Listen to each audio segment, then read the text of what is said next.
Now, Roma Wines, R-O-M-A, made in California for enjoyment throughout the world.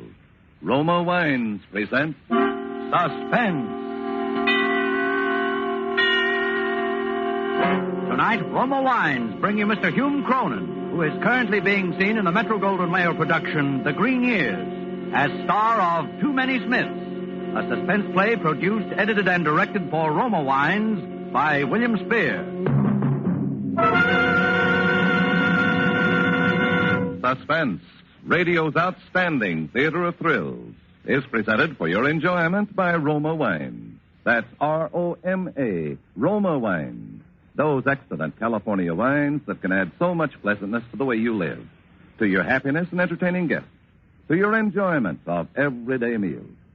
Yes, right now a glassful would be very pleasant, as Roma Wines bring you Hume Cronin in a remarkable tale of suspense.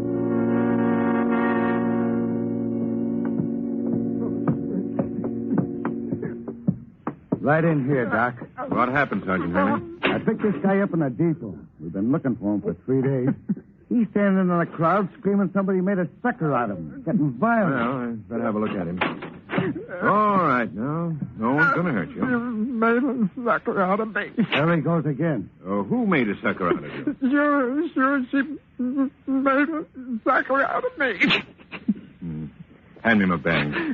Here. What are you going to do, Doc? Give him something to quiet him down. You think he's pulling an act? It's hard to tell. Maybe temporary insanity. Pull up his sleeve. Come on, you. Easy. Made a sucker out of me, I tell you. Who did? Who made a sucker out of you? Fate. It was fate, Yeah. Say, that's a gag. A gag. This guy's crazy. Maybe. That's far enough. Hold him. There. That stuff put him to sleep? Sure. How long will he be under? About 10 hours. She ran out on me. She let me flat. It's starting to work. Mm-hmm. Very fast reaction. I'll come back and question him later. Now, what's he in for? Murder. Who'd he kill? Oh, some cheap confidence mug. But the motive we haven't got. See, Wallingford's my name. Yeah, Charles Richard Wallingford. Don't call me Smith. That's not my name. He's talking in his sleep. Sometimes they do under the influence of a sedative. Especially when they've got something on their conscience they want to get rid of. I'd better take note. And you stay here as a witness, Doc. Yeah, that's me. Charles Richard Wallingford. But don't let that fancy moniker fool you. No, sir. No, I'm not a banker or an executive. I'm just a guy who works as a porter in a big office building downtown. But don't think I didn't have any ambition. I knew someday I'd get my break, and when I did, there was nothing going to stop me from going places. Not a thing. No, sir. Take that night, for instance. It was 6 o'clock, and most of the offices were emptying out. I had my broom and mop and was ready to start cleaning the office of P.J. Rogers. P.J., he's president of the Apex Advertising Agency. I always like to start with the big boys. I looked around P.J.'s office. Soft, easy chairs. Lots of buttons to push to make people jump. Yeah, this would be the life. Well, I started my broom going. I swept around. Then I bent down to pick up the wastebasket. A piece of torn paper caught my eye. Now, I'll tell you something. I don't know whether it was fate or just plain curiosity, but I read what was written on it. It was a memorandum from the desk of S.M. Parry to P.J. Rogers. And it said, the judges have decided that the winner of the toothpaste contest to be Pat Smith of Boston. I knew this was the Century toothpaste contest that just ended last week. 25,000 smackaroos to the winner. And this guy, Pat Smith of Boston, won it. Yeah, some guys have all the luck. Just for writing a slogan. $25,000, and the guy doesn't even know he won it yet. Hey, he doesn't even know he won it. But I do. I got what is called an inspiration. According to the radio, the winner won't be announced till the 15th of this month. Today's the 12th. Charlie, my boy. Charlie, my boy, I say to myself, when fate decides to hand you a break, who are you to turn it down?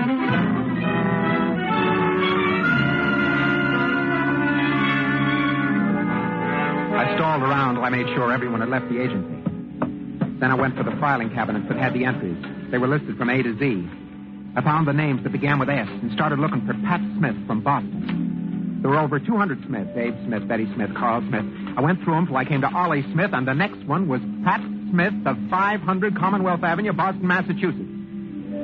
I copied the address and the slogan. Ah, brother, to me that slogan sounded corny, but, well, who am I to judge $25,000? I went downstairs to the locker room, I changed my clothes, and I beat it over to Grand Central, and I caught the midnight to Boston. Front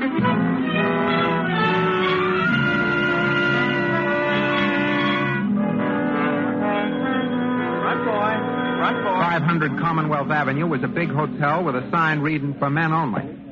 I walked up to the desk. May I help you? You have a Mr. Pat Smith staying here? Pat Smith? Now, let me see. George Smith. Harry Smith. Ah, yes, Pat Smith. Room 1133. 1133, thanks. Oh, say, mister, look, we have... The clerk started to yell something after me, but the elevator door closed and I didn't wait. Yeah, I didn't wait. I wish I had, but I didn't.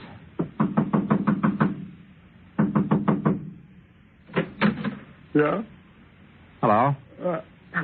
My name's Wallingford. Charlie Wallingford. I'd like to talk to you. What about? About $25,000. Is this a joke? That kind of money isn't funny, mister. Come on in. Thanks. Just move my clothes and you can sit down. Yeah, thanks. Now, what can I do for you, Mr. Wallingford? Mr. Smith, how would you like to make $12,500? That's a lot of money. Yeah, it sure is. What do I have to do? You entered the Century Toothpaste contest, didn't you? The slogan contest? Yeah, how'd you know? I work for the people that run the contest. I see. And I can fix it so that you can win first prize. Now I'm beginning to understand. Good. And I don't have to do any explaining. This isn't exactly legal, is it? Well, maybe not. I thought all these contests were running the up and up. They are. This happens to be what you'd call an unusual circumstance. I see. Somebody has to win. Might as well be you. Tell me, why of all the contestants did you happen to pick me? Oh, I don't know. Just chalk it up to fate. Well, suppose I don't agree to your proposition.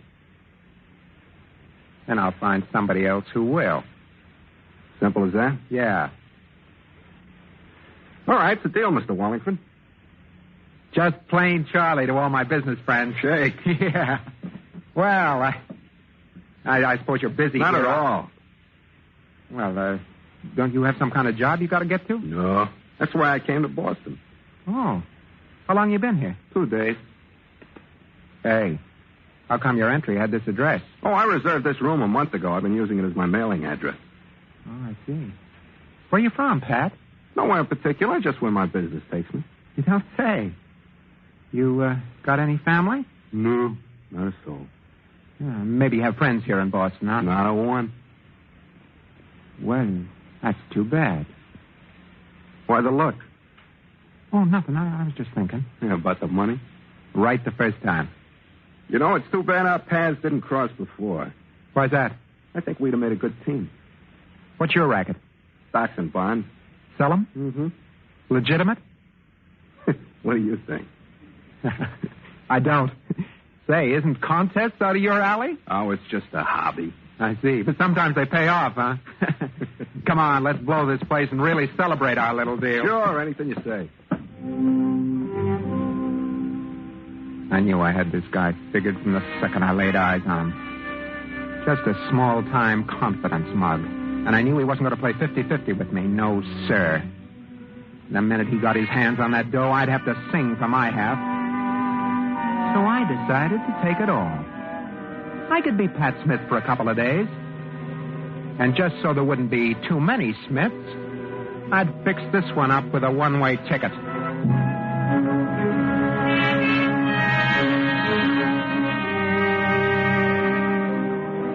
We went to a place for coffee and sandwiches. I had some of my sleeping pills with me. By the time we got to the apple pie, he was feeling them. Something wrong with me. What's the matter? My head going around like a top. Come on. Yeah. Give me your arm. Yeah.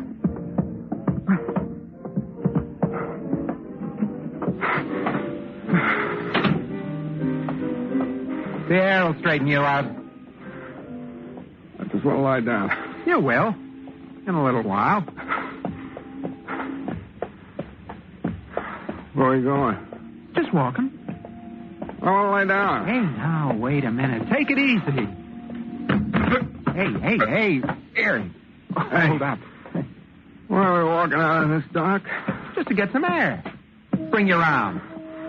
All right. Hey there. Hey. Yeah? What's wrong, mister? Well, nothing, officer. My friend here isn't feeling good. Yeah? Better let me have a look at him. Oh, sure. Hey, you wake up. I just want to lay down. Okay, mister. Just want to check up. Lots of funny things happen around here at night. Oh, you can't be too careful. Good night, officer. Good night.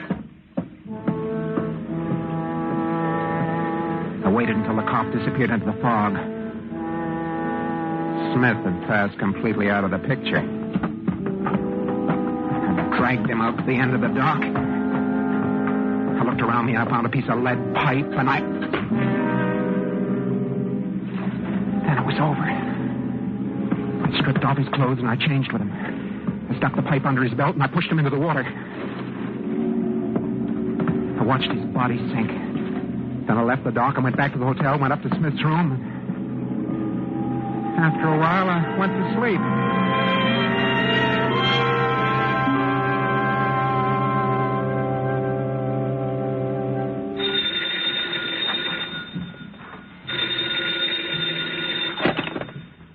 Yeah?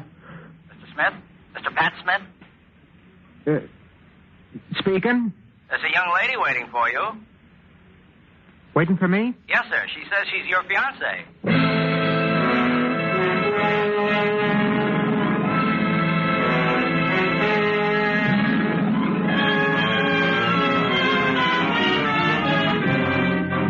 For Suspense, Roma Wines are bringing you as star Hume Cronin in Too Many Smiths by Arthur L. Gray.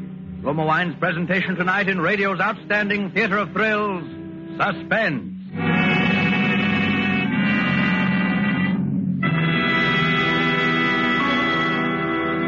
Between the acts of Suspense, this is Truman Bradley for Roma Wines. Visiting friends in Hollywood, I noticed that more and more of them now entertain with wine.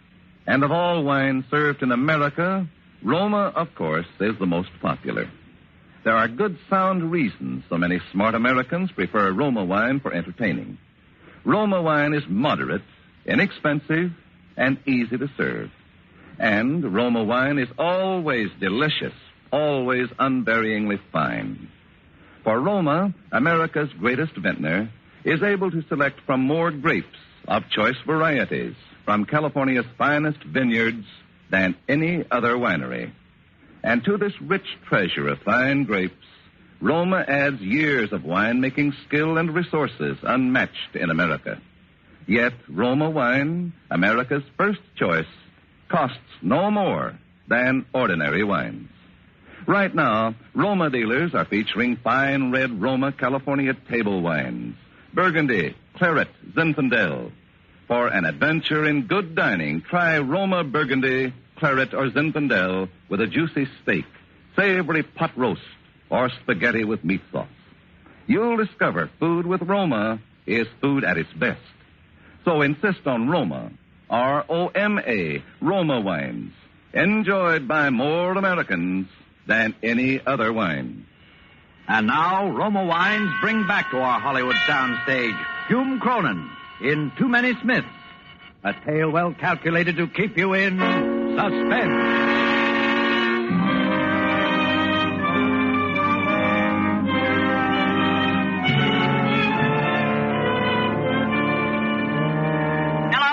Hello? I lay there, paralyzed with that phone in my hand. Hello? Mr. Smith? Did you hear me, sir? Your fiancée. My fiancée? Yes, sir. Oh, okay. I'm coming right down. She'll be waiting for you in the reception room. This didn't jive. Smith said he didn't know anybody in Boston. I started to break out in a sweat. I had to go down and face her. Trying to avoid it would make things look suspicious. I took my time dressing, but my mind was going like a machine gun. But it was no use. There was nothing to do but face her and to try and bluff my way.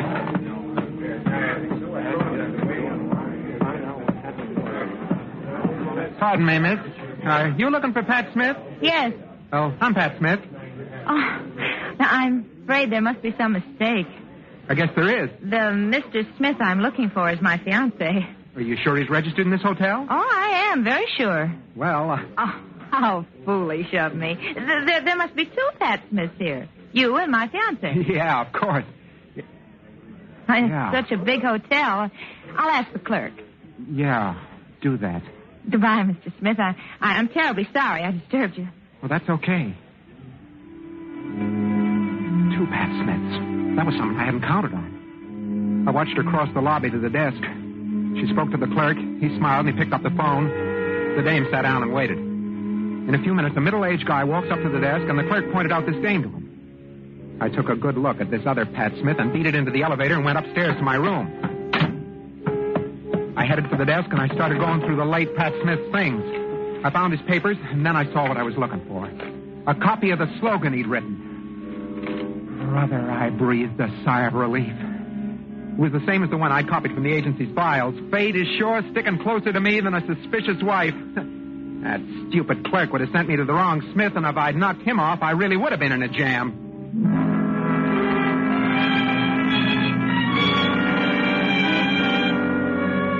You know, I didn't sleep good all that night. Around 8 a.m., I headed for the drugstore in the lobby. My head was buzzing. I wanted a cup of black coffee.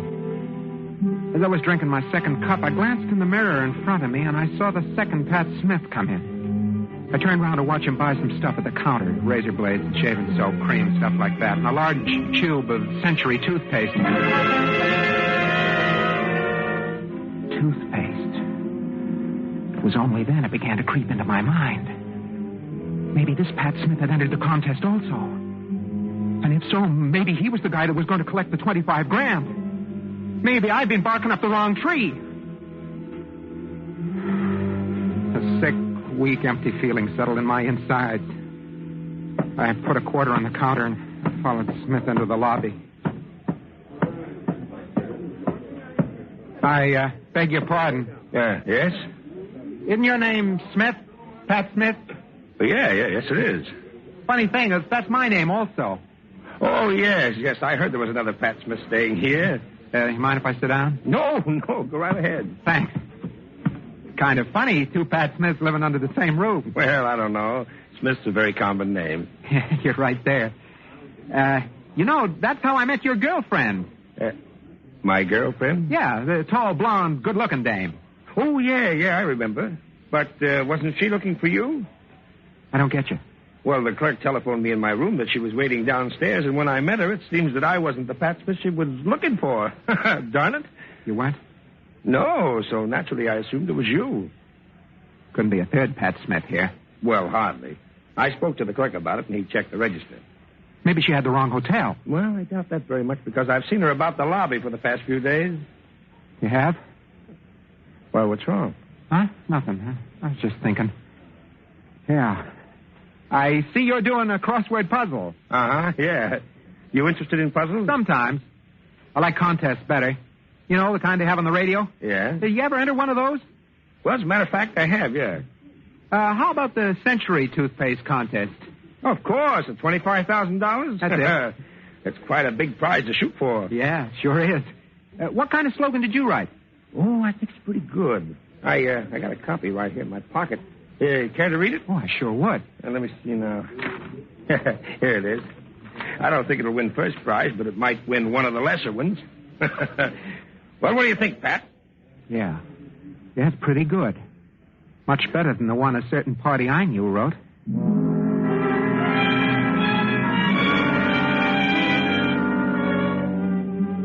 Didn't take a book critic to see that the slogan this Smith wrote was better than the other one. I was a fool. If I'd looked through the files of the agency more carefully, I would have seen that there were 2 Smiths and which Smith won the dough. I was in a tough spot. Tonight at 10, they were going to announce the winner, and I had just 6 hours to figure out an angle or lose the $25,000. Hello. Hello, Mr. Smith. Who's this? Mr. Smith's fiancé, remember? Yeah, I remember. What do you want? I think you and I better have a little talk. What about? About my fiancé. Where are you? In the lounge. I'll be right down.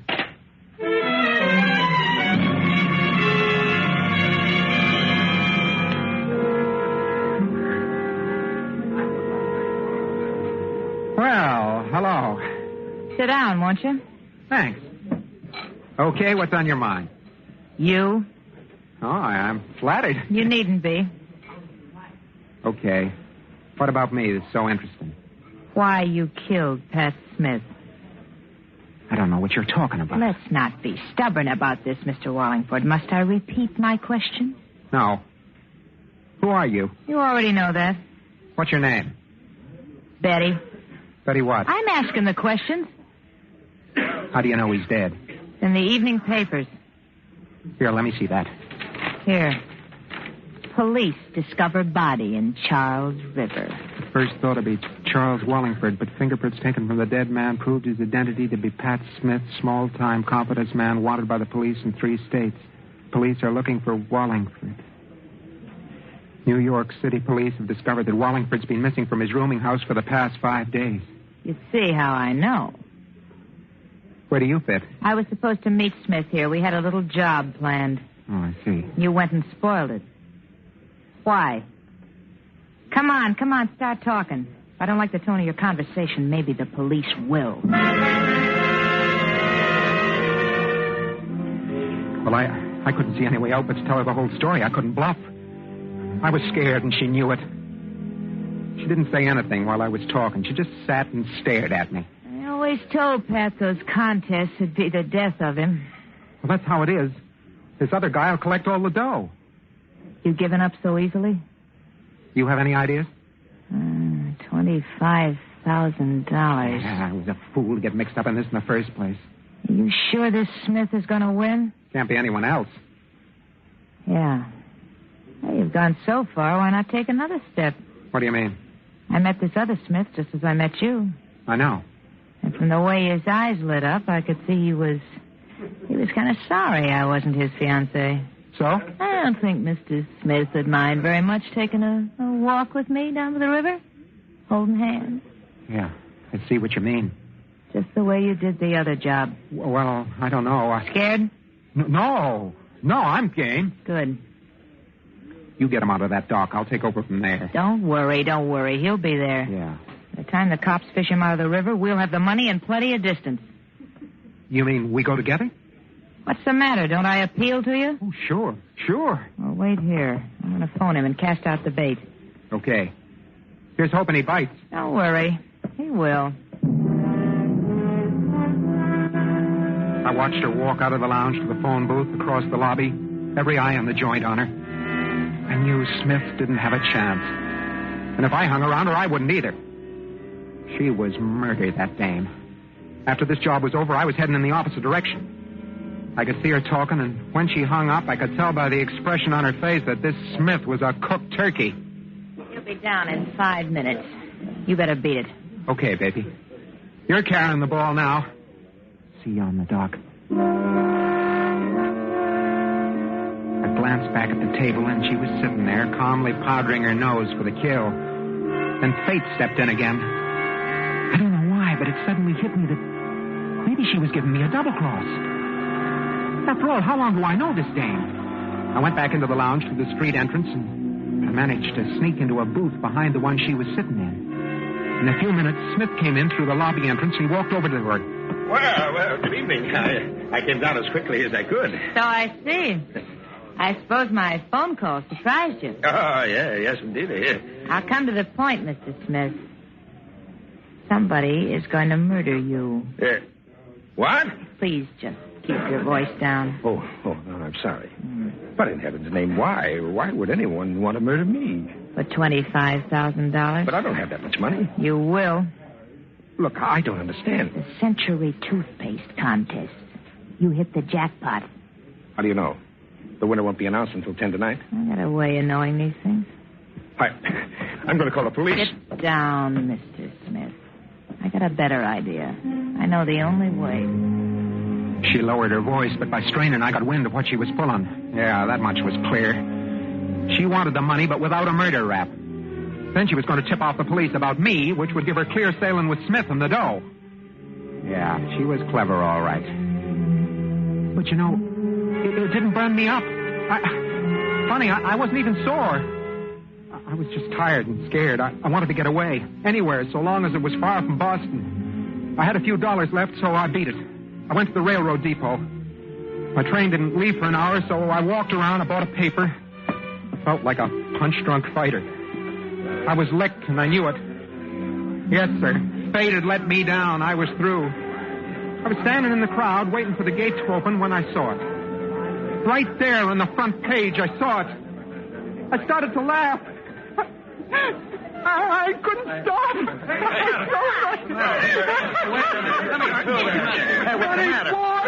What's the matter, buddy? Hey, it's Charles Wallingford, alias Pat Smith. You're wanted for murder.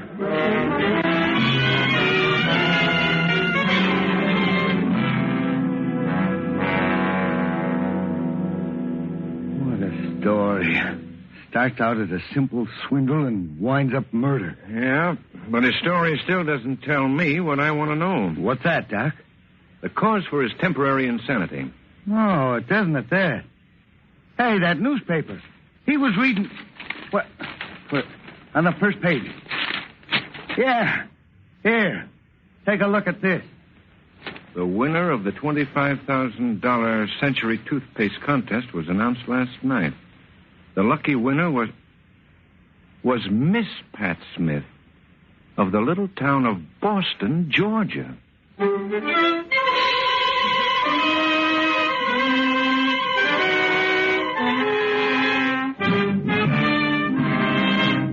Suspense.